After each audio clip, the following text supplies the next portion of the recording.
샬롬 샬롬 샬롬 샬롬. 하나님 사랑합니다. 여러분 주 안에서 사랑합니다. 오늘 로마서 6장 말씀이죠. 예, 그리스도의 부활과 연합. 예수께서 땅에 오신 건 우리를 위해서 돌아가셔야 부활이 되죠. 그렇게 하시고 우리를 하나님과 합하게 하시려고, 연합되게 하시려고 지금 우리가 사순절 기간 이제 마지막 주, 그리고 이제는 마지막 고난주간 한 주가 남아있죠. 28일이 종려주일입니다. 5절부터 보니까 만일 우리가 그의 죽으심과 같은 모양으로 연합한 자가 되었으면 또한 그의 부활과 같은 모양으로 연합한 자도 되리라. 우리가 알거니와 우리가 옛사람 예수와 함께 십자가에 못 박힌 것은 죄의 몸이 죽어 다시는 우리가 죄에게 종노릇하지 아니하리 함이니 이는 죽은 자가 죄에서 벗어나 의롭다 하심을 얻었습니다. 만일 우리가 그리스도와 함께 죽었으면 또한 그와 함께 살 줄을 믿노니 이는 그리스도께서 죽은 자 가운데 살아나셨음에 다시 죽지 아니하시고 사망이 다시 그를 주장하지 못할 줄 알미로다. 그가 죽으심은 죄에 대하여 단번에 죽으시며 그가 살아계심은 하나님께 대하여 살아계심이니 이와 같이 너희도 너희 자신을 죄에 대하여는 죽은 자여 그리스도 예수 안에서 하나님께 대하여는 살아있는 자로 여길지니라. But alive to God in Christ Jesus. 바울은 성도가 그리스도를 믿고 세례를 받은 것이 옛사람이 그리스도와 함께 죽고 새사람으로 다시 태어난 것임을 밝히죠. 의의 종이 된 성도가 거룩한 길로 행하여야 할 당위성을 강조합니다. 그리스도와 연합된 자들은 그리스도와 함께 행함으로 영생의 선물을 받아야 한다는 거죠. 그리스도와 함께 죽고 산 성도. 여기 보니까 6장의 중요한 부분을 보니까 새 생명 가운데 행하게 하려 하심이라 4절에 보면 이렇게 나와 있죠.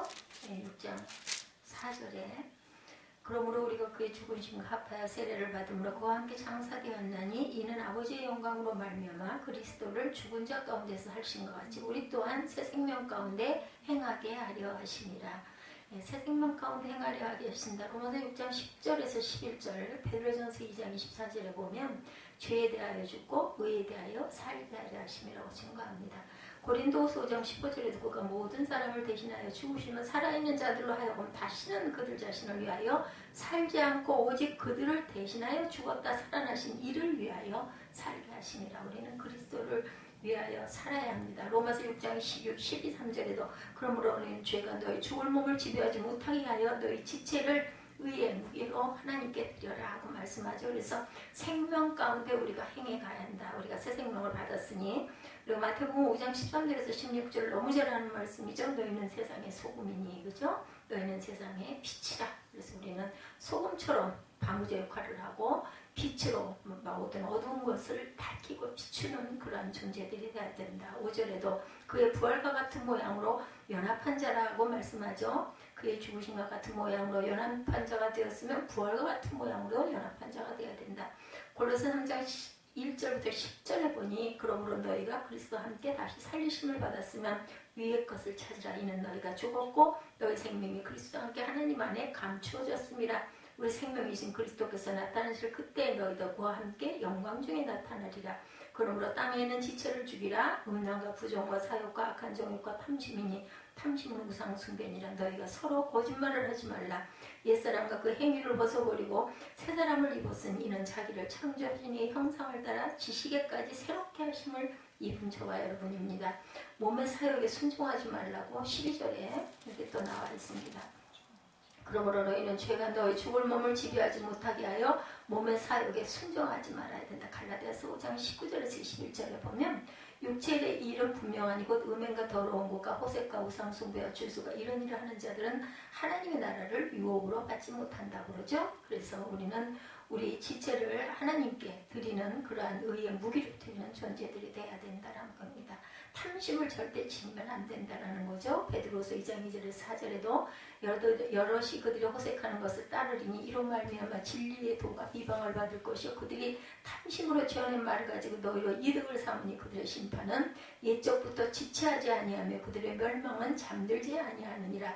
하나님의 범죄한 천사들을 용서하지 아니하시고 지옥에 던져 어두운 구덩이에 두어 심판 때까지 지키게 하셨다고 말합니다. 19절에 의에게 종으로 내어주어 거룩함에 이르라 그러고 말합니다. 너희 육신이 연약함으로 내가 사람이 예대로 말하노니 전에 너희가 너희 지체를 부정과 불법에 내주어 불법에 이른 것 같이 이제는 너희 지체를 의에게 종으로 내주어 거룩함에 이르라. 그래서 우리는 거룩해야 합니다. 베드로전서 1장 15-16절이죠. 오직 너희를 부르신 거룩한 이처럼 너희도 모든 행실에 거룩한 자 아래가 내가 거룩하니 너희도 거룩할지니라. 요한복음 17장 17절에도 그들을 진리로 거룩하게 하옵소서. 아버지의 말씀은 진리이다. 예수께서 돌아가시면서 우리를 위해서 기도하신 내용이죠. 요한복음 17장 19절에도 진리로 거룩함을 얻게 하려 하심이라. 디모데전서 4장 5절에도 하나님의 말씀과 기도로 거룩하여진다 합니다. 거룩함에 이르는 열매를 맺었으니 그의 마지막은 뭐라고 그래요? 영생이라고 말씀하죠. 23절에도 죄의 삭은 사망이요 하나님의 은사는 그리스도 예수 우리 주 안에 있는 영생이라. 마태복음 3장 7절에서 12절에 회개에 합당한 열매를 맺고 이미 토끼가 나무 뿌리에 놓였으니 좋은 열매를 맺지 아니하는 나무보다 좋은 지켜 불에 던져지리라. 알고 고모아 곳간에 들이고 쭉정이는 꺼지지 않는 불에 태운다고 말씀하죠. 히브리서 3장 1절에서 4장 11절까지 우리가 믿는 도리의 사도이시며 대제사장이신 예수를 깊이 생각하라. 그러므로 우리가 저 안식에 들어가기를 힘쓸지니 이는 누구든지 순종하지 아니하는 본에 빠지지 않게 하려 함이라고 우리에게 영생을 주시면서 당부하신 말씀이죠. 그래서 우리가 끝까지 한번 더 살펴봤습니다. 그리스도로 말미암아 은혜로 구원을 받음으로 죄악이 많은 곳에 은혜가 더한다라는 바울의 주장에 대하여 은혜를 더하게 하려고 죄에 거하여야 한다라는 또한 궤변이 나왔어요. 제가 그런 얘기를 했어요. 예, 밤에라도 좀 걸어야 운동이 돼서 이제 일을 하면서 이렇게 한정거장이니까 걸어간다라는 얘기를 하는 걸 제가 듣고 바울이 제가 그랬어요. 걸을 수 있는 것도 감사해야 한다고. 예, 몰랐죠 저도. 근데 이제는 정말 반듯하게 서서 걸어갈 수 있는 것 정말 감사하다는 생각. 자신이 이렇게 그런 죄에 거하여야 우리가 하나님의 은혜를 또 더욱더 깊이 깨달아 알 수가 있는 거죠. 모든 게 다 저는 기적이고 모든 게 다 감사한 것 뿐이에요. 지금 보면 오늘도 정말 가기 싫었는데 수영을 가면서 내가 이걸 못 가서 갈 수 없을 때가 있을 수도 있는데 꾀부리지 말고 가야지 하면서 수영을 갔습니다. 복음을 반대하는 율법주의자들은 그와 같은 주장을 내세워 은혜로 말미암아 구원 교리를 부정하죠. 그러나 바울은 그럴 수 없음을 강하게 주장합니다. 그것은 그리스도의 은혜를 입은 자는 이미 죄에 대하여 죽은 자들이기 때문이고 그리스도 이름으로 세례를 받으면 그리스도의 죽으심과 함께 우리가 이미 죽었어요. 우리 육은. 그죠? 옛사람이 그리스도의 십자가에 함께 못 박혀 죽었다는 것. 우리가 영이 새롭게 죽었다 다시 태어난 것, 영적으로 태어난 것. 그러므로 죄악된 삶을 살던 자아는 이미 그리스도와 함께 무덤에 장사된 바 되었고 더 이상 죄 가운데 거할 수 없음이 당연해야 됩니다. 그리스도와 함께 장사되어 골로새서 2장 12-13절이죠. 너희가 세례로 그리스도와 함께 장사되고 또 죽은 자들 가운데서 그를 일으키시는 하나님의 역사를 믿음으로 말미암아 그 안에서 함께 우리가 다시 살아났어요. 일으키심을 받았느니라. 또 범죄와 육체에 무할례로 죽었던 너희를 하나님의 그와 함께 살리시고 우리의 모든 죄를 또한 사해 주시기도 했어요. 이거 얼마나 감사해요. 세상에 대해서 우리는 죽어야 합니다. 갈라디아서 6장 14절에 그러나 내게는 우리 주 예수 그리스도의 십자가 외에 결코 자랑할 것이 없으니 그리스도로 말미암아 세상이 나를 대신하여 십자가에 못 박히고 내가 또한 세상을 대하여 그러하리라.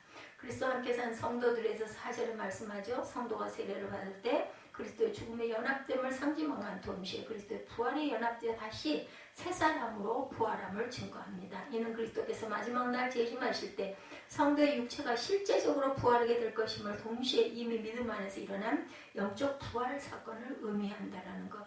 옛사람이 죽고 이제는 그리스도로 옷 입은 거룩한 자아가 새롭게 태어나야 된다라고 5절에 말씀하죠. 그리스도 그의 부활과 같은 모양으로 이르는 새롭게 연합한 자가 되리라 말씀합니다. 이런 성도의 존재의 거룩성은 성도가 어떻게 살아가야 하는가 하는 삶의 방식을 결정해 주죠. 이미 죄의 세력부터 해방되어 자유함을 입은 성도는 더 이상 죄악의 권세 아래 거하여서는 안 됩니다. 그리스도와 함께 다시 살아나야 되죠. 에베소서 2장 5, 6절에 허물러 죽은 우리를 그리스도와 함께 살리셨고 또 함께 일으키사 그리스도 예수 안에서 함께 하늘에 앉히시니 에베소서 2장 6절부터 7절의 내용이죠. 5절부터 보면 이는 그리스도 예수 안에서 우리에게 자비하심으로 그 은혜의 지극한 풍성함을 오는 여러 세대에게 나타내려 하십니다. 허물로 죽은 우리를 그리스도와 함께 살리시고 에베소 2장 5절에 보면 함께 일으키사 6절이죠. 그리스도 예수 안에서 함께 하늘에 앉히시니 7절에 이는 그리스도 예수 안에서 우리에게 자비하심으로 그 은혜의 지극히 풍성함을 오는 여러 세대에 나타내려 하신다. 그래서 우리는 증인입니다.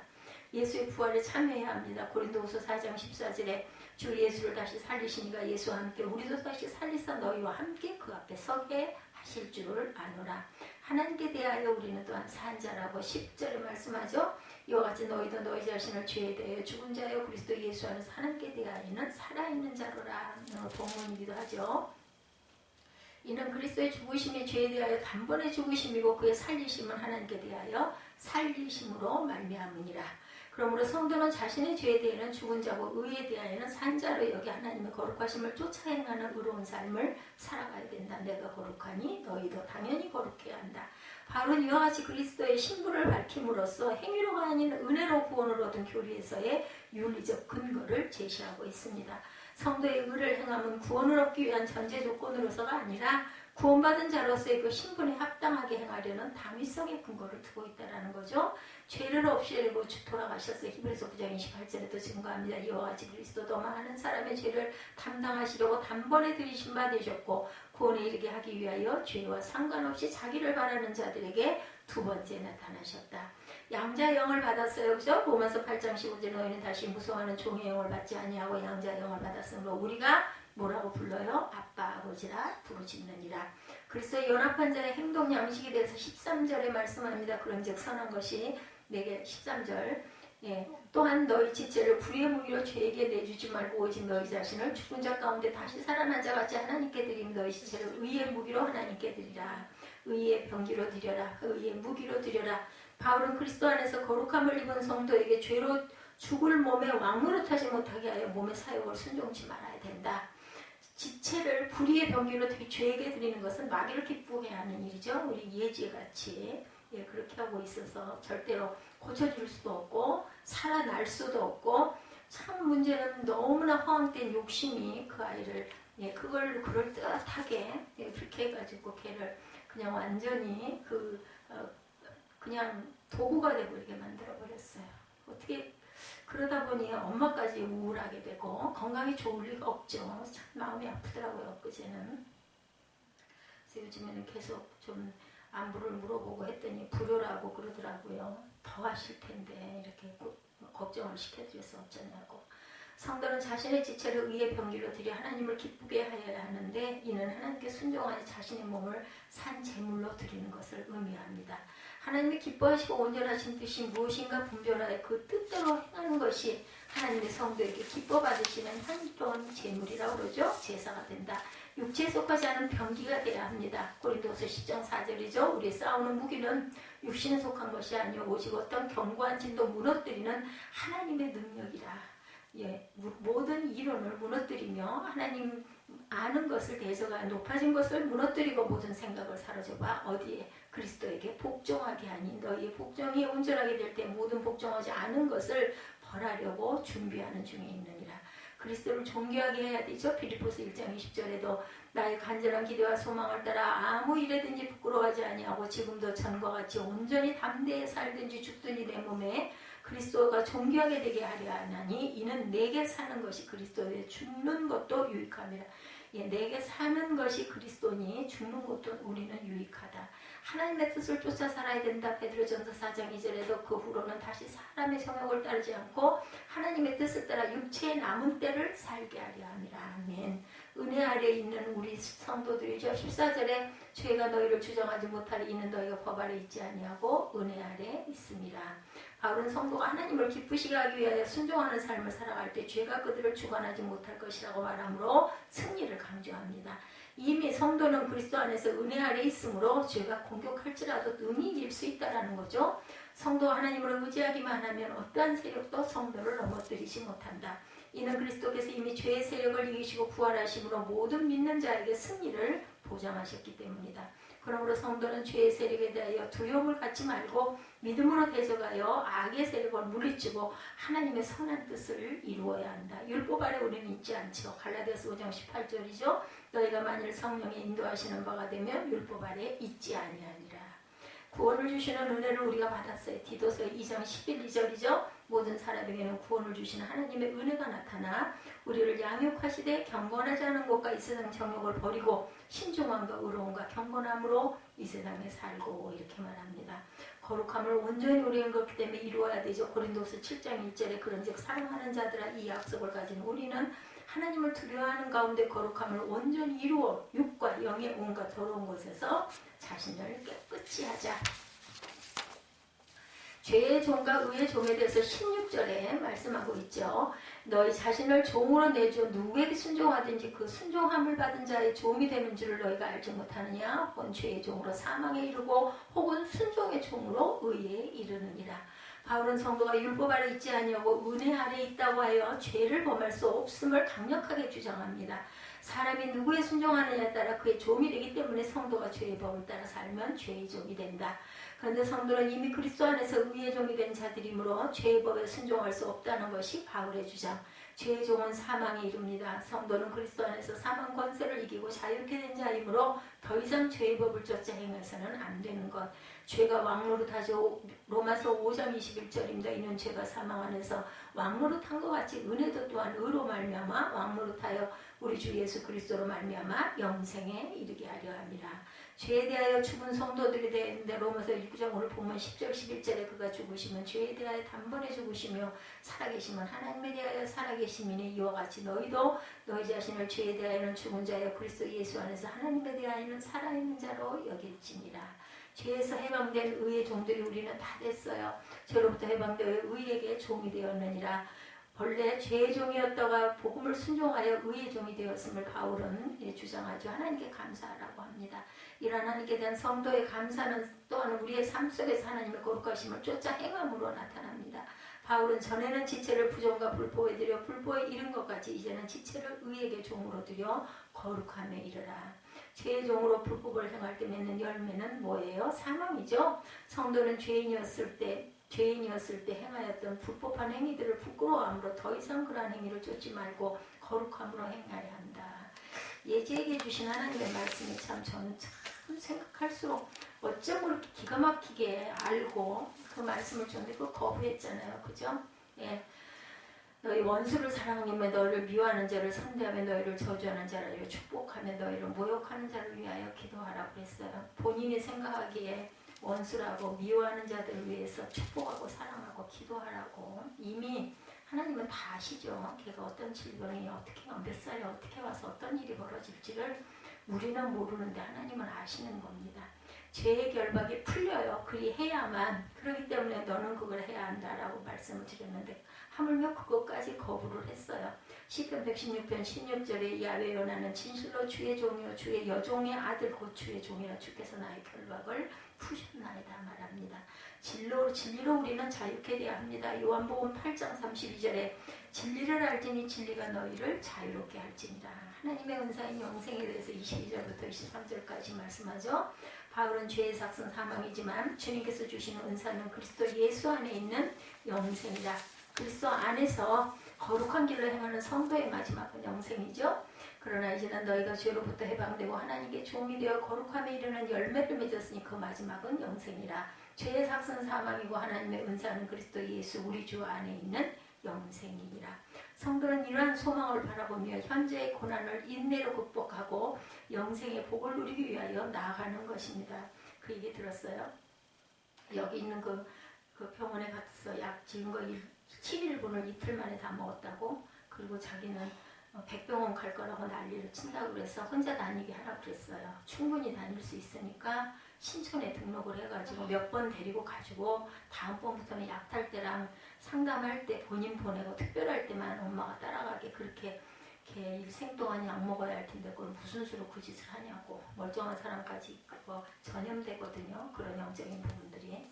그리고 교회를 꼭 나가게 하라고 얘기는 그렇게 했어요. 그리스도께는 이러한 은혜를 베푸시기 위해서 생각할수록 너무 기가 막혀. 어떻게 그렇게 할 수가 있었을까? 그때는 진심이었을까? 아니면 그때도 연극을 한 걸까 싶어요. 자기 몸을 대속제물로 드리셨고 죽음에서 부활하심으로 믿는 모든 자에게 영원한 생명을 부여하셨다. 일주일 분약을 어떻게 이틀 만에 다 먹고 안 듣는다고 난리를 쳤대. 이 땅에서 하나님의 거룩하심을 쫓아 행하는 성도는 이러한 하나님 나라의 영원한 생명을 소유한 자들이다. 그래서 약은 내가 경험을 해보니 대학병원 약이 차라리 낫더라고. 되도록이면은 그게 나을 거라고 그랬어요. 백병원도 물론 대학병원 산하죠. 그 무슨 병원이죠? 뭐야 어디 거기 무슨 학교? 저기 인제에 있는 인제대학인가? 그쪽 산하더라고요. 성령의 열매를 맺는 영생, 갈라디아서 5장 22~23절이죠. 오직 성령의 열매는 사랑과 희락과 화평과 오래 참음과 자비와 양선과 충성과 온유와 절제니 이 같은 것을 금지할 법이 없느니라. 빛의 열매, 에베소서 5장 9절이죠. 우리에게 주신 하나님의 말씀인 너희가 전에는 어둠이더니 이제는 주 안에서 빛이라. 빛의 자녀들처럼 행하라. 예, 빛의 자녀 교회죠. 김영민 목사님 교회 이름이 바뀌었죠. 빛의 열매는 모든 착함과 의로움과 진실함에 있느니라. 성도는 그리스도와 함께 죽고 다시 살아난 영광된 존재로 죄의 종과 같이 행하지 말고 오직 의의 종으로 거룩한 길로 행해야 한다. 그리스도께서 십자가를 지시면 죄인을 거룩한 신분으로 만들어 하나님이 기뻐하시는 선한 일을 행하게 하게 하시므로 언제나 하나님의 구원의 목적을 이루어드리는 저와 여러분들의 성도들이 되어야 된다는 것입니다. 하나님께 대해는 살아있는 자로 여기라고 말씀하죠. 믿음으로 구원받은 그리스도인은 그리스도의 죽음과 연합하여 자신을 십자가에 못 박아 죽은 사람들입니다. 동시에 그리스도인은 부활과 연합하여 무덤에서 사망 권세를 끄트리고 다시 일어난 사람, 나사로와 같은 사람, 동시에 그리스도인은 부활과 연합하여 무덤에서 사망 권세를 끄트리고 다시 살아난 사람들이다. 그리스도의 죽음과 연합한 것은 동시에 그리스도의 부활과 또한 연합했다는 본문 내용이죠. 성경은 이런 사람을 가리켜 몇 가지 표현을 쓰고 있어요. 거듭났다, 새로운 것이다, 새 피조물, 새 사람이다, 속사람. 예, 이렇게 얘기하죠. 속사람 같은 표현을 합니다. 요한복음 3장 5절에서 예수께서 말씀하죠. 예수께서 대답하시되 진실로 진실로 내게 이르노니 사람이 물과 성령으로 거듭나지 아니하면 하나님 나라에 들어갈 수 없느니라. 그래서 세례를 받죠. 그리고 성령 세례를 또한 받죠. 그렇게 되면 변화가 됩니다. 성령 세례 받은 사람들은. 그런데 성령 세례를 받아도 성령 충만은 계속 이루고 가야 하죠. 그때 그 순간은 펄펄 뛰고 그러다 우리 인간이 완악하고 세상이 죄의 세상이다 보니까 그냥 어느 사이인가 나도 모르게 슬그머니 가라앉고 흡수되어 버립니다. 그래서 우리는 늘 긴장하고 깨어있는 사람이 되어야 된다. 거듭난 사람만이 하나님을 보고 거듭난 사람만이 하나님 나라에 들어갈 수가 있어요. 예수를 믿어도 그렇죠. 은혜 안 받은 사람들은 그냥 습관적으로 안 가기는 좀 그렇고 정쩡하니 왔다 갔다 하니까 교회에 있는 시간이 실컷 지루한 거죠. 거듭나지 않은 사람들은 그렇게 할 수가 없어요. 그와 관련해서 고린도서 5장 17절이죠. 누구든지 그리스도 안에 있으면 새로운 피조물이라 이전 것은 지나갔으니 보라 새 것이 되었도다. 새 것이 되어야 합니다. 근데 새 것도 오래가면 또 중고가 되고 헝개되잖아요. 그럼 다시 새롭게 우리가 돌아갈 때까지 열심히 그저 긴장하고 가야 합니다.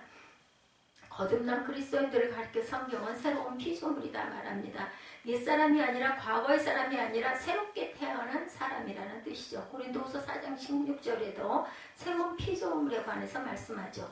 그러므로 우리가 낙심하지 아니하노니 겉사람은 후패하나 우리의 속은 날로 새롭도다. 맞아요. 겉사람은 계속 늙어가고 낡아지죠. 그렇지만 그럴수록 우리가 나이가 먹어갈수록 은혜를 받을수록 나이는 먹고 몸은 늙어가지만 마음 안에 있는 영적인 부분은 점점 더 강해지고 새로워집니다. 진정한 그리스도인은 그리스도의 죽음과 함께 같이 장사되었고 그리스도의 부활과 함께 살아난 사람이고 그 사람은 속사람이 됩니다. 속사람 어떤 사람? 겉사람이 깨어질 때만이 속사람이 나타난다라는 거예요. 겉껍데기가 깨져야 우리가 속살이 들여다 보이지 않습니까? 겉사람과 옛사람이 깨어진 사람이 바로 속사람이다. 에베소서 4장 24절입니다. 하나님을 따라 의와 진리의 거룩함으로 지으심을 받은 뭐를 입으라? 새 사람을 입으라. 정말 구원받은 그리스도인들은 새 사람입니다. 의와 진리의 거룩함으로 다시 빚어지고 만들어진 사람들, 그리고 빚어지고 만들어져 가고 있는 거죠. 일단 은혜를 받아도 계속 만들어져 가야 합니다. 골로새서 3장 10절에도 새 사람을 입었으니 이는 자기를 창조하신 자의 형상을 쫓아 어디까지? 지식에까지 새롭게 하심을 받은 자니라 말씀합니다. 지식이라는 건 세상 지식이 아니죠. 하나님의 그러한 하늘의 지혜, 그의 지식입니다. 그리스도인들은 하나님의 형상을 회복한 사람들이고 우리는 원래 하나님의 형상대로 취급을 받았는데 죄로 인해서 그만 그저 변질이 돼서 그냥 짐승 같은 자들이 되어버렸어요. 우리가 원래 있었던 것은 하나님의 형상이 아니라 죄의 모습, 죄의 형상, 짐승과 같은 삶만이 있었어요. 새롭게 되기 전에는.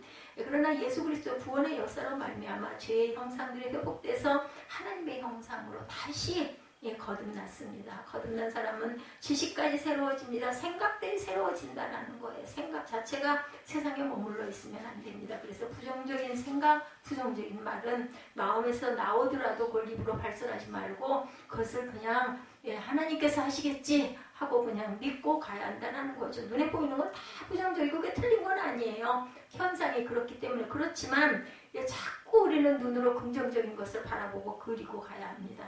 거듭나고 변화되어 종류와 질이 다른 사람으로 바꾸어진 것. 우리는 예수 그리스도를 믿음으로 말미암아 거듭났고 새로운 피조물이 되었고 새 사람이 되었고 속 사람이 되었어요. 새 사람이란 옛 사람이 아니라는 거죠. 기독교에 있어서 변화란 발전을 의미하는 것이 아니고 수준이 낮은 것으로 높은 곳으로 변하는 것을 의미하지 않습니다. 본질의 변화를 얘기합니다. 본질이 달라지는 거죠. 이런 사람을 가리켜 그리스도인 새 사람. 이전 것은 지나갔다. 이제는 새로운 피조물이 돼. 피조물이라는 건 다시 지어진 걸 얘기하죠. 문제는 우리가 예수 그리스도의 이름을 믿고 영접하고 하나님의 자녀가 되고 새 사람이 되었다고 했는데 기대만큼 실제로 내가 변하지 않았다는 점이 문제입니다. 이것이 우리의 딜레마죠. 변화된 줄 알았는데 변화되지 않은 자신의 모습 앞에서 우리는 좌절하고 괴로워합니다. 옛 성품이 그대로 있어요. 화가 나죠. 자기 성격이 그대로 자꾸 나타납니다. 어떤 좀 심한 일이 일어나거나 어떤 좀 손해스러운 일이 일어나거나 억울한 일이 일어나면 그대로 드러나죠. 자기 성격이 변한 줄 알았는데 돌이켜보면 제자리예요. 그저 제자리에 서 있는 우리 자신들을 알게 됩니다. 분명히 예수를 믿고 구원을 받고 성경도 열심히 읽고 묵상도 하고 기도도 했는데 안 변해. 왜 그럴까? 이 질문이 오늘 우리가 들어야 할 메시지. 왜 나는 변하지 않은 것일까? 10년이 지나도 왜 아직 그 자리에 있는 것일까? 대답은 간단하죠. 예수를 믿었지만 아직 내가 죽지 않았고 내 자아가 살아있기 때문입니다. 그것을 예로 설명한다면 바로 어떤 물건을 사러 쇼핑센터에 갔어요. 그리고 물건을 사가지고 수에 담아서 계산대로 갑니다. 근데 그 순간 가진 돈이 없다는 것을 발견하는 경우가 있죠. 그러면 그 물건을 가져갈 수가 없어요. 마찬가지로 우리로 예수를 믿고 구원을 받았는데 육의 몸이 아직 죽지 않은 것이죠. 옛날 그대로 육의 몸을 가지고 있기 때문에 머리와 생각으로는 다 구원받았는데 실제로는 아직도 죄의 지배를 받고 있는 것. 옛사람의 습관, 옛사람의 몸이 내 몸 안에 그대로 남아있어요. 돈을 입금하지 않았기 때문이다. 돈을 넣지 않으면 물건을 살 수 없듯이 몸이 죽지 아니하면 승리하는 그리스도인의 삶을 살 수가 없다. 5절이죠. 만일 우리가 그의 죽으심을 본받아 연합한 자가 되었으면 또한 그의 부활을 본받아 연합한 자가 되리라. 정말 죽었다면 예수 그리스도를 본받아 그의 죽으심으로 본받아 연합해서 그 육의 몸이 정욕이 욕심이 십자가에 못 박혀 죽었다면 예수 그리스도의 부활과 함께 우리는 다시 살아나야 하며 이미 살아난 것이기도 하다라는 거죠. 근데 문제는 부활이 없다는 것, 삶의 부활이 없다는 거죠. 우리가 구원을 받았는데 생활에는 구원을 받지 못했어요. 우리 영혼은 구원받았는데 실제 내 생활은 옛날과 다를 바가 없이 욕심과 미움과 질투와 갈등과 괴로움이 그냥 그대로 나를 자꾸 지배하려고 하고 지배를 실제로 당하기도 합니다. 오늘 우리 영혼이 우리 영혼이 벗어났도다. 저희가 지난 그 수요일 예배에서 은혜 받았죠. 구원받았을 뿐만 아니라 우리의 생활이 구원받게 되기를 주님의 이름으로 축복합니다. 우리 삶이 구원받은 저와 여러분이 되시기를 바랍니다. 옛사람과 십자가 예수 그리스도를 믿고 영접하는 순간 우리의 죄가 다 용서된 것을 믿습니다. 예수님의 보혈이 우리 죄를 용서해 주신 것을 우리는 믿습니다. 그래서 저희가 정말 찬양이 중요해요. 우리 입술의 고백하면서 가사를 통해서 다시 한번 또 깨달죠. 그리고 우리의 죄와 욕심과 정욕이 십자가에 못 박힌 것도 우리가 믿습니다. 근데 문제는 예수 믿는 것이 분명한데 내 죄와 정욕과 욕심과 육의 몸이 과연 십자가에 정말로 못 박혔는가? 대부분의 많은 그리스도인들이 이 부분을 깊이 묵상하지를 않아요. 이 문제를 정면 해결하지 않고 나는 다 죽었다라고 간주해버리는 것. 그러나 실제로는 사실은 죽지 않고 있는 것. 투쟁하고 괴로워하고 고민하면서 해결하지 않은 채 덮어두는 거예요.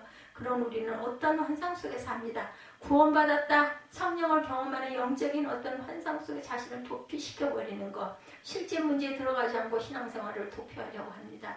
내 안에 있는 어둠의 세력, 어릴 적의 상처, 죄로 인한 성품, 못되고 교만한 성격, 나쁜 관습을 나쁜 습관을 문제를 가지고 정직하게 대면해 본 적이 없다는 거. 대면하는 것 자체를 부정하고 싶고 부인하고 싶고 이만하면 됐지 자꾸 자기 옹호 자기 보호를 하는 거죠.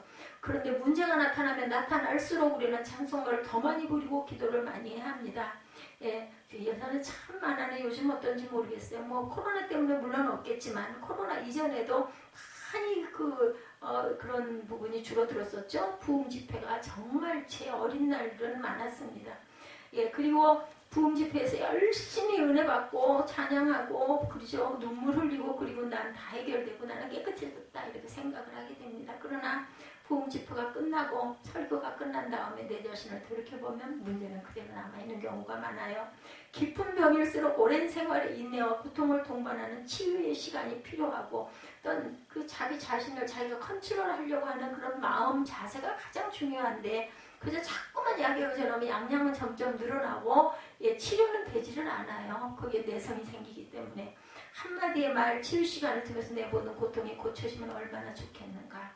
백병원에 있을 때 기도받고 글쎄요 그것도 뭐 하나의 액션이었는지 모르지만 그때 뭔가 마음에 뭔가 결단도 오고 소망도 있고 했으면 그때 돌이키고 열심히 예배하고 열심히 말씀 읽고 낮아지고 겸손해졌어야 하는데 그게 만약에 연극이었다면 이 말을 할 필요도 없지만 그렇지 않다면 조금이라도 그런 감동이 있었다면 그랬어야 되는데 그만 마음 먹은 게 그게 작전이었을까요? 그랬다면 그건 당연히 돌아가는 게 맞겠죠. 어떻게 그렇게 단순간에 그 짧은 기간 안에 그래도 한 6개월, 1년은 갈 줄 알았는데 일주일 금식을 했다고 내 모든 죄와 나쁜 성품이 깨끗하게 씻겨지고 고쳐졌다면 얼마나 좋겠는가.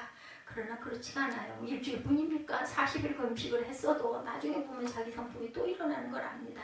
내가 끈질기게 고통스럽게 대면하여 괴로워하면서 내 몸 안에 있는 죄의 습관들, 옛사람의 모습과 투쟁하고 싸워야 하는 문제가 남아있는 것을 우리가 인정해야 된다는 거죠. 6절입니다. 우리가 알거니와 우리 옛사람이 예수와 함께 십자가에 못 박힌 것은 죄의 몸이 멸하여 다시는 우리가 죄에게 종로로 타지 아니하려 함이니 내가 십자가에 못 박혔다는 것은 죄의 몸이 못 박혔다는 것을 의미합니다. 내가 십자가에 못 박혔다는 것은 내 죄가 죽었다는 것을 선언하는 것입니다. 죄가 십자가에 못 박혀 죽으면 죄가 내게 왕노로 타지 못합니다. 우리가 더 이상 죄에게 종로로 타지 않습니다. 왜냐하면 내 안에 있는 죄가 죽었기 때문에. 죽었으면 그 종이 되지 않죠. 예, 살아있으니까 자꾸 거기 종이 돼서 끌려다니죠. 근데 왜 현실에서는 죄가 내게 왕으로 날까?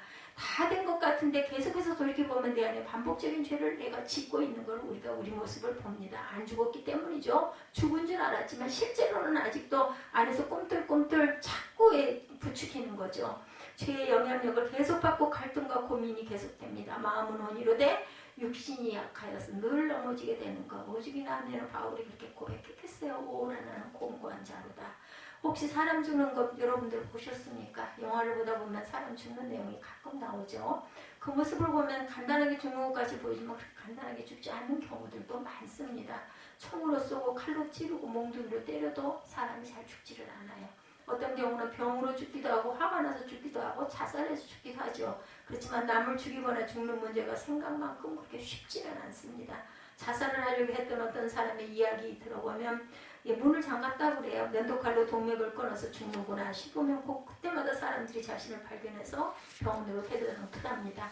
개 한 마리가 죽어도 쉽지 않은데 내 몸과 내 안에 있는 죄가 그렇게 간단하겠느냐는 거죠. 내 습관이 그렇게 쉽게 없어지겠느냐는 거죠. 습성이. 그래서 나이가 들수록 고쳐지기 어렵다고 얘기합니다. 그래서 오죽이나 하면 3살 버릇 8은 간다고도 하죠. 옛사람이 죽기까지 깨어지고 녹아지는 과정은 정말 기가 막힌 반복이 많아야 합니다. 자존심이 상하고 몸부림치고 시간이 걸리고 고통스럽고 소리를 지르고 참회의 눈물을 흘리는 것. 하나님의 나를 죽이기 위해 깨기 위하여 어떤 때는 병들게도 하고 어떤 때는 인간관계에서 어떤 때는 경제적인 고통을 또한 겪기도 합니다. 사랑하는 사람을 멀리 떠나기도 합니다. 이런 과정을 거쳐서 하나님은 죄로 물든 나의 육신이 인간적인 속성을 깨쳐버리게 하시기 위해서 도우시는 거죠. 우리에게 고난과 고통과 연단을 주시는 것은 이러한 뜻이 있으실 때도 있다는 것. 근데 하나님 이런 일을 할 때 사람들을 잘 깨닫지를 못하고 원망하고 불평하고 하나님 왜 나를 이렇게 괴롭히시냐고, 그죠? 딱 이스라엘 백성들 광야에서의 그 외침 부르짖음하고 똑같습니다. 모세가 홍해 앞바다에 서 있죠. 뒤에는 군대가 오죠. 앞에는 바다. 사면 초가예요. 그는 어쩔 줄을 몰랐습니다. 하나님이 자기 손에 지팡이를 주셨다는 것을 다시 가르쳐 주시죠. 이 지팡이를 가지고 홍해바다를 베었을 때 바다가 육지같이 갈라진다. 뭘로 베었을까요? 처음에는 막 당황하고 깜짝 놀라고 했는데 믿음으로 깨닫고 베게 되는 거겠죠. 얼마나 흥분하고 놀라운 일입니까? 이스라엘 백성들은 흥분을 감추지 못하고 육지 같은 바닷속을 건넜어요. 그런데 그 홍해를 건넜을 때 시간이 얼마나 걸렸을까? 우리는 하루 이틀 정도면 되겠지라고 생각하는 홍해 기적을 자꾸 환상적으로 생각합니다. 이것이 문제죠. 홍해가 갈라지고 기적이 일어나고 하는 것만을 생각을 하는데 매일매일의 신앙생활은 이런 것들이 아니라는 것. 그런데도 우리 삶이 힘들고 고통스럽기 때문에 자기 자신이 깨어지지 않으면 이쪽으로 도망하고 도피합니다. 그러면 실제로 신앙생활은 뭘까? 홍해가 갈라져서 하루 이틀 만에 건너가는 것이 아니라 광야에서 40년 동안 모래밭에서 뜨거운 태양 밑에 물도 없고 먹을 것도 없는, 문화적으로 누릴 것이 아무것도 없는 그런 곳에서 40년을 사는 것. 이것이 바로 신앙생활이라는 것. 이것이 바로 거룩이라는 것. 이것이 바로 순결이라는 것입니다. 눈을 감고 멋있게 찬양을 부르는데 그것이 끝나고 나면 짜증이 나는 것. 이것은 거룩이 아니죠. 그럴 때도 있어요. 거룩이란 자신이 깨어지는 고통, 순결을 지키기 정말로 어렵죠. 팔을 자르고 다리를 자르고 눈을 빼야 하는 그런 고통의 과정을 꼭 거쳐야 하는, 많이 거칠수록 기도하면 순결하게 하옵소서라고 기도하는 것만으로는 아무 소용이 없습니다. 죽음의 몸을 가지고 있기 때문에 우리 몸들이 거룩하게 되고 싶다는 것은 얼마나 많은 고통이 따르는지 모르는데 단어는 너무나 멋져요. 거룩 이루는 거 싫은 사람 아무도 없어요. 순결하기 위해서는 얼마나 많은 고통이 있습니까? 400년 동안 애굽에서 몸에 묻었던 모든 죄악, 때들을 벗기는데 40년이라는 세월을 허락하신 거예요. 하나님께서는. 죄가 그렇게 쉽게 죽어지거나 육의 습관이 사라지는 것이 아니라는 거죠. 우리는 이 신앙의 현실을 인정할 줄 알아야 합니다. 그러니까 나만 그런 게 아니라 원래 그렇게 긴 반복이 당연히 있어야 되고 그 긴 세월이 걸리면서 우리는 조금씩 성화돼 간다는 거죠. 이 신앙의 현실을 받아들일 줄 알아야 된다. 그리고 싸우고 투쟁해야 합니다. 뭐와? 죄와 사단과. 그죠? 옛사람이 십자가에 못 박혀 죽으면 옛사람은 다시 살아나지 못합니다. 명절에 성묘를 가는 경우들 있죠. 예배를 드리죠. 그렇지만 무덤 안에 있는 사람은 절대로 다시 살아오지 못합니다. 이것이 무덤이에요. 무덤 안에 있는 사람은 세월이 흐르면 그 뼈와 살이 흙으로 변하죠. 더 좋아지는 법이 없어요. 우리 주님께서 부활하실 때 우리는 육의 몸을 벗고 신령한 몸으로 다시 살아납니다. 정말 죽은 자만이 부활하죠. 한 가지 생각할 것은 부활하는 몸은 죽은 몸하고는 다른 몸이 된다는 것입니다. 이것이 바로 죽음입니다. 옛사람과 전혀 다른 새로운 존재, 근데 죽은 것처럼 보이는 것이 있어요. 어떤 사람은 기절한 것을 죽었다고 생각하는 사람도 있습니다. 기절한 것일 뿐 본질은 변하지 않았어요. 그래서 기절하고 깨어나면 다시 옛날 사람 그대로, 그래서 옛 생각, 옛 습관이 그대로 존재하는 그 사람이 됩니다. 정말 우리의 죄의 몸이 십자가와 함께 죽었는가? 죽는 경험이 있었는가? 그저 내가 죽는다라는 생각만으로 해결되는 것이 아니라 정말로 고통스러운 과정을 통과해야 된다. 예수 그리스도께서 십자가에 못 박혀 그 고난을 받으신 그 모든 과정. 어떤 사람은 무슨 하나님의 아들이 그걸 꼭 하나님을 죽여야 돼? 라고 얘기하지만 이건 거쳐야 되는 거죠. 7절이죠. 이는 죽은 자가 죄에서 벗어나 의롭다 하심을 얻었음이니라. 죽은 자는 죄에서 벗어납니다. 아직 죄에서 벗어나지 못했다면 안 죽은 거죠. 여기에 우리 신앙이 현실적인 고통이 있다는 것. 그렇게 눈물을 흘리며 예배를 드리고 기도하고 화해하고 용서도 했지만 나의 성품과 성격이 변하지 않았다면 그것은 아직 안 죽었다는 것을 의미합니다. 우리는 이것을 인정해야 돼요. 그리고 죽기를 사모해야 합니다. 죄에서 벗어난 사람을 가리켜 성경은 의인이라고 합니다. 갈라디아서 5장 17절이죠. 육체의 소욕은 성령을 거스리고 성령의 소욕은 육체를 거스리나니 이 둘이 서로 대적함으로 너희의 원하는 것을 하지 못하게 하려 함이라고 말씀합니다. 우리 안에 성령이 계시죠. 우리 안에 죽지 않은 죄가 있고 우리 안에 죽지 않은 육이 있습니다. 둘은 계속 갈등을 합니다. 성경이 갈등으로 인해 원하는 것을 할 수 없다고 표현하고 있습니다. 계속 갈등만 할 뿐이지 그는 그리스도의 의를 이루지 못한다라고 말합니다. 어떤 사람이 집을 지었어요. 그런데 1층을 짓고 허물고 또 짓고 허물고 짓고 허물고 하다가 세월날 보낼 뿐이지 집은 지어지질 않아요. 그것이 평생입니다. 우리들의 신앙생활이 바로 이런 모습은 아닐까. 이렇게 계속 짓고 허물고만 하다가 결국은 평생 하다가 끝나는 건 아닐까.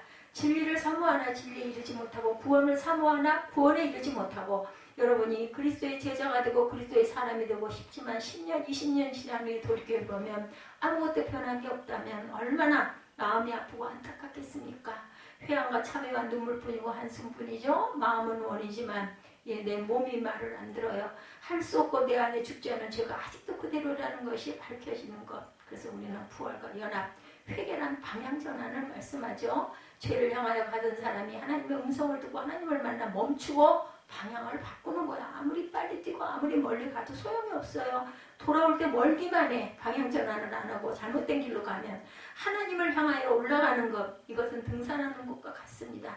한 걸음 한 걸음 믿음의 선한 싸움을 싸우며 가는 걸음, 갑자기 되는 것이 아니기 때문에 피투성이가 되면서 자신과 싸울 때 우리 자신만으로는 그것이 되지 않기 때문에 기도와 성령으로 하나님의 힘을 빌려 내 안에 있는 모든 죄의 뿌리를 뽑아내는 작업을 해야 된다는 거죠. 어떤 분은 죄로 가다가 하나님 말씀을 듣고 멈췄어요. 그래서 방향전환을 했는데 너무 전환해가지고 한참 가다가 다시 돌아옵니다. 너무 멀어서. 어떤 분은 하나님을 향하여 방향전환을 해 올라가다가 힘이 들어서 옛생활로 돌아오기도 합니다. 그리고 다시 가려고 얼마만큼 다시 갑니다. 그리고 또 다시 돌아옵니다.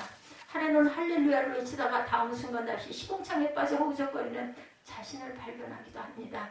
예수 그리스도의 이름으로 자신이 죽을 결심을 하기를 바랍니다. 정말 결심하겠느냐고 물으면 좀 생각해보고 대답하겠다라고 하죠. 한 달 정도 지난 다음에 하겠다. 이 문제를 정직하게 대면하고자 하면 고통스러워합니다. 그냥 화내고 욕을 해도 나쁜 습관으로 그대로 가져갑니다. 그런데 아이러니하게도 마음은 죽기를 원하죠. 십자가에 자신의 육의 모습에 못 박히기를 원하십니까? 8절 9절이죠. 만일 우리가 그리스도와 함께 죽었으면 또한 그와 함께 살 줄을 믿노니 이는 그리스도께서 죽은 자 가운데 사셨음에 다시 죽지 아니하시고 사망이 다시 그를 주장하지 못할 줄 알미로다. 정말 죽으면 두 가지 일이 일어납니다. 첫째, 그리스도와 함께 죽으면 그와 함께 다시 삽니다. 우리가 죽었다는 증거는 부활의 모습이 우리에게 있는가 하는 것입니다. 부활의 모습이 우리에게 있지 아니하면 죽은 것이 아니죠. 죽었으면 다시 삽니다. 두 번째는 사망이 그를 다시 주장하지 못한다는 사실이에요. 진짜 죽으면 죄와 죽음이 나에게 영향력을 미치지 못해요. 죽었는데 무슨 죄와 죽음의 영향을 또 미치겠어요? 우리 죄의 문제는 이 죄와 죽음이 나에게 영향을 준다는 부분에 있습니다. 유혹을 받게 되고 영향력이 없으면 아무리 죄가 유혹해도 아무 상관이 없어. 하나님이 죽었으니까. 그러나 우리 죄가 죽지 않았을 때는 어떤 일이나 사망이나 죄나 현실적인 문제들이 나를 자꾸 뒤흔듭니다. 그것이 아직도 영향력을 미치고 있다는 증거죠. 이렇게 정직하게 대면하는 일이 쉽지가 않습니다. 두 가지. 첫째는 예수님이 하셨던 방법. 예수께서도 일이 너무나 힘들고 어려웠어요. 자기를 십자가에 못 박는다는 사실 예수님에게도 힘드시고, 그죠? 핏방울이 땀방울이 핏방울이 되도록 기도하셨어요. 이 잔을 내가 꼭 마셔야 합니까? 묻죠. 아버지께. 이렇게 죽으면 어렵다는 거 육을 입고 오셨기 때문에 손해보고 참는다는 것이 쉬운 일이 아니죠. 남이 나를 그렇게 못살게 구는데 우는다는 것은 쉽지 않습니다. 한방 쥐어받고 싶은 것이 인간의 본능인데 그것을 참는다는 것은 정말 어려운 일입니다. 예수님은 기도하시죠. 내 뜻대로 마옵시고 아버지의 뜻대로 하옵소서. 그리고 그는 일어나 십자가를 향하여 걸어가셨어요. 뭐라고 그러셨어요? 이 말씀의 뜻을 한번 되새겨 보십시오. 내 뜻대로 마옵시고 아버지의 뜻대로. 그러니 내 뜻은 무엇이었겠어요? 내가 이제는 꼭 마셔야 합니까? 예요. 안 마시고 싶습니다. 이 고백이 아니겠냐는 거죠. 솔직하게 아버지께 우리가 기도할 때는 솔직한 기도를 해야 합니다. 그런데 아버지, 저는 그렇지만 내 뜻대로 하지는 마옵시고 아버지의 뜻대로 하옵소서. 자신을 죽이고 싶으면 기도하시기 바랍니다. 기도 외에는 없다고 말씀하죠.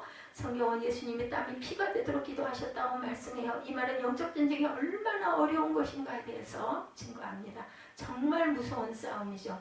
전쟁을 선포하십시오. 자신의 무서운 죄의 모습과 전쟁을 선언하십시오. 담배 끊기로 선언하십시오. 그러면 전쟁이 시작이 됩니다. 근데 자신의 힘만으로는 부족해요. 하나님의 도우심이 필요합니다. 이것은 단순히 담배만을 말하는 게 아니죠. 모든 더러운 것, 모든 것, 나를 자꾸 사단의 길로 끌고 가는 여러 가지 것들이죠. 담배라고 표현되는 나의 더러운 모습, 내 안에 있는 변화되어야 할 모든 모습 전체를 의미합니다. 전쟁을 선포하고 그것을 끊어버리겠다는 결단이 필요하죠. 선언을 해요. 자꾸 입술로. 그죠? 두 번째 성령님을 의지해야 합니다. 갈라디아서 5장 16절에 성령님의 능력에 대해서 내가 이루느니 너희는 성령을 쫓아 행하라. 그리하면 육체의 욕심을 이루지 아니하리라 말씀합니다. 성령이 임하면 육체의 소욕이 일어나지 못하고 성령이 없으면 육체가 왕노릇합니다. 우리 자신은 죄와 싸워 이길 수 없습니다. 성령으로 육체의 소욕을 억누르고 죄의 능력을 무력화시키시기 바랍니다. 10절입니다. 그의 죽으심은 죄에 대하여 단번에 죽으시며 그의 살으심은 하나님에 대하여 살으심이라. 죄에 대한 죽고 하나님에 대해는 살아 있기를 우리는 소망해야 합니다. 예수님의 죽으심은 우리 죄에 대한 죽음이고 그의 살으심은 하나님에 대한 살으심. 이것이 바로 십자가의 능력이고 부활의 능력입니다. 우리 능력은 십자가의 능력 11절입니다. 이와 같이 너희도 너희 자신을 죄에 대하여는 죽은 자요 그리스도 예수 안에 하나님에 대하여는 산 자로 여길지어다. 죄에 대하여 죽은 자요 하나님에 대하여는 산 자라는 축복과 은혜를 간절히 사모하시기 바랍니다.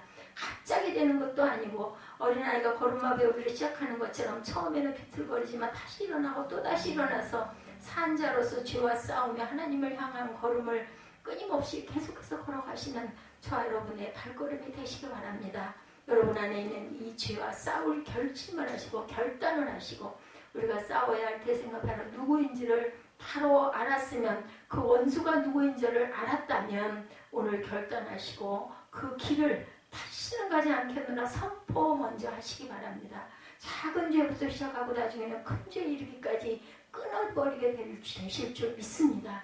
저와 여러분이 성령이 임하여 모든 죄가 오늘 장례를 치르는 귀한 사순절 기간이 되실 줄로 주님 앞에 우리가 고백합니다.